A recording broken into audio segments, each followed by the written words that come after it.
Namaste, welcome back to Hindi learning class. Dear students, ഇന്നത്തെ ക്ലാസ്സിൽ നമ്മൾ പഠിക്കാൻ പോകുന്നത് എന്താണെന്നോ? ഇന്ന് നമ്മൾ പഠിക്കാൻ പോകുന്നത് കൂട്ടക്ഷരങ്ങൾ വെച്ചുള്ള ഹിന്ദിയിലെ വാക്കുകളാണ്. കഴിഞ്ഞ 2 ക്ലാസ്സുകളിലായിട്ട് നമ്മൾ ഹിന്ദിയിലെ കൂട്ടക്ഷരങ്ങൾ നന്നായി പഠിച്ചു. ഹിന്ദിയിലെ ഒരേപോലെയുള്ള അക്ഷരങ്ങൾ എങ്ങനെ കൂട്ടി എഴുതാമെന്നും വായിക്കാമെന്നും അതുപോലെ തന്നെ ഹിന്ദിയിലെ വ്യത്യസ്തമായ അക്ഷരങ്ങൾ എങ്ങനെ കൂട്ടി എഴുതാമെന്നും വായിക്കാമെന്നും നമ്മൾ പഠിച്ചു. ഇന്ന് നമ്മൾ പഠിക്കുന്നത് കൂട്ടക്ഷരങ്ങൾ വെച്ചുള്ള കുറച്ച് വാക്കുകളാണ്. അപ്പോൾ നമുക്ക് വീഡിയോയിലേക്ക് പോയാലോ? എല്ലാവരും നന്നായിട്ട് ശ്രദ്ധിക്കണേ. ആദ്യം നമുക്ക് ത എന്നുള്ള അക്ഷരം കൊണ്ട് ഒരു വാക്ക് എഴുതാം. ത, അതായത് ത് പ്ലസ് ത, ത വെച്ചൊരു വാക്ക് എഴുതിയാലോ? ത വെച്ച് പത്ത,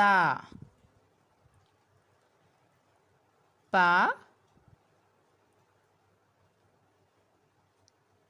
ത, പത്ത. പത്ത എന്ന് പറഞ്ഞാൽ ഇല. ഇനി സ എന്നുള്ള അക്ഷരം സ് പ്ലസ് ശേഷം മുഴുവനായിട്ടുള്ള സ കൂട്ടി വായിക്കുമ്പോൾ സ വെച്ച് ഒരു വാക്ക് എഴുതിയാലോ? സ വെച്ച് അസി. ആ ശേഷം സയുടെ പകുതി പൂർണ്ണമായിട്ടുള്ളൊരു സ, പിന്നെ വലതുവശത്തേക്കൊരു വള്ളി സി. അസി. 80 എന്നുള്ള അക്കത്തിനാണ് അസി എന്ന് പറയുന്നത്. ഇനി നമുക്ക് ന, അതായത് മലയാളത്തിലെ ന. ഹിന്ദിയിൽ ആദ്യം ഞായുടെ പകുതി ശേഷം മുഴുവനായിട്ടുള്ള ന. ഇതൊക്കെ വിശദമായി നമ്മൾ കഴിഞ്ഞ വീഡിയോസിലൊക്കെ പറഞ്ഞിട്ടുണ്ട്. കാണാത്തവരൊക്കെ അതൊന്ന് പോയി കാണണേ. ന വെച്ചൊരു വാക്ക് പറയൂ. എന്താണ്? പന്ന. പ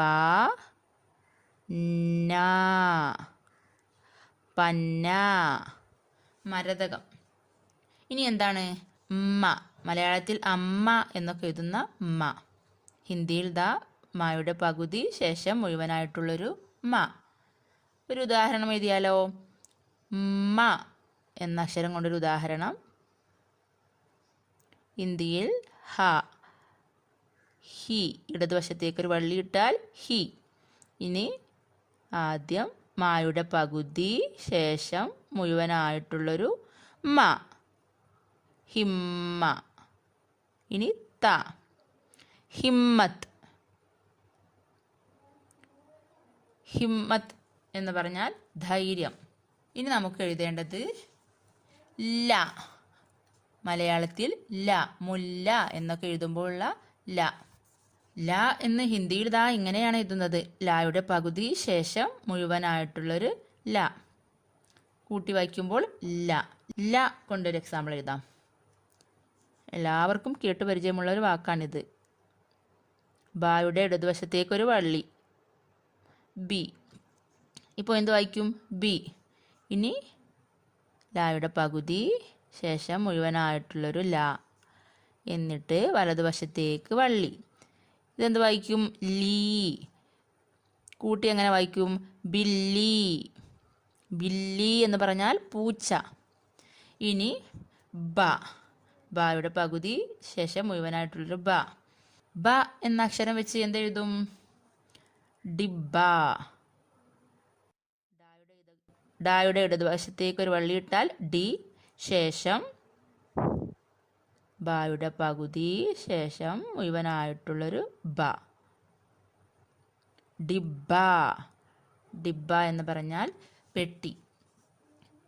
ഇനി ഡ എഴുതിയത് കണ്ടില്ലേ? ഡ പ്ലസ് ഡ. ഇനി ഇത് വെച്ചൊരു വാക്ക് എഴുതിയാലോ?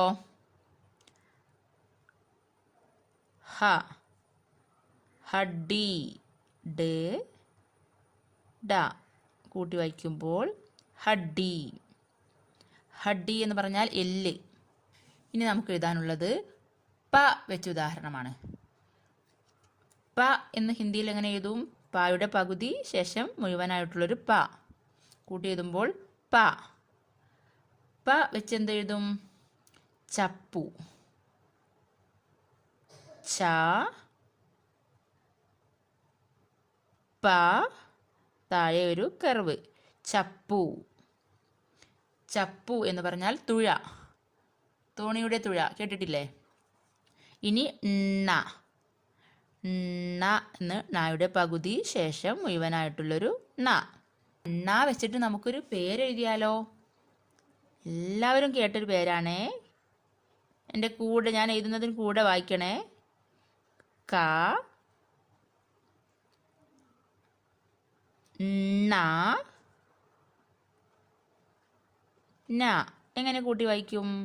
കണ്ണൻ കണ്ണൻ. ഇനി അടുത്തത് ദ.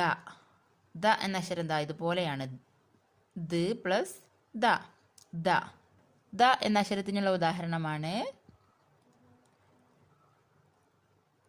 ഗ. ദ എന്നെങ്ങനെ എഴുതും? The plus